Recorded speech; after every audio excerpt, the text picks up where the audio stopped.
So I know I put out a video a very long time ago stating how I had never been in love before. And let me preface this by saying that I never put out that video in bad taste with the intention of being like shady or funny.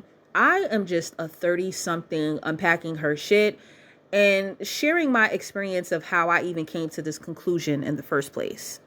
I think there are just different components that will really set up the basis of if you're truly in love with a man or not.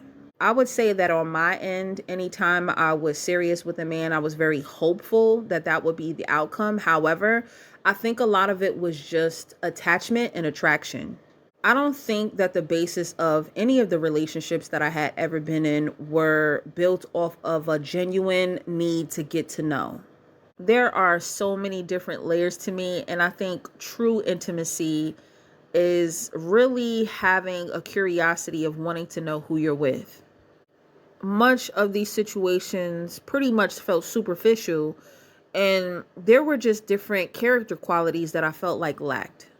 I personally feel like if all of these different qualities don't exist simultaneously within the man that you are dating, I think that you're wasting your time.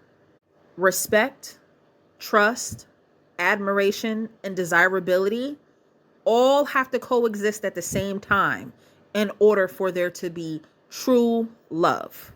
I don't think that any partner I've ever had exhibited all four.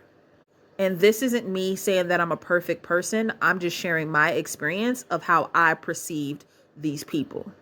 I think there was a great deal of care there on my end and even sometimes on their end, just depending on who the person is.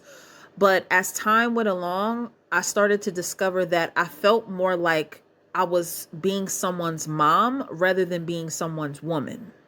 And I heard somewhere that a woman cannot desire what she has to protect. And in hindsight being 2020, I think that's absolutely fucking true. I had to take a look at the different attachment styles that I had with these men. It could have been avoidant or anxious, just depending on who it was.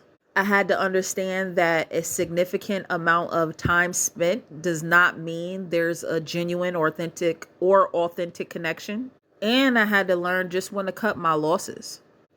I'm not saying this to say that just because they didn't exhibit these different qualities to me, it makes them bad people. It just means that we weren't in alignment. And that's okay. People grow up, people can change. Do I think it happens often? No. But I think we all have redeemable qualities. I think the great thing about this checklist is that it cannot be faked. So this time around, I'm just more observant. I listen more than I speak. And when it comes to aligning with a man again, I just know that I won't settle just because someone happens to be conveniently placed in my life or because they quote unquote like me.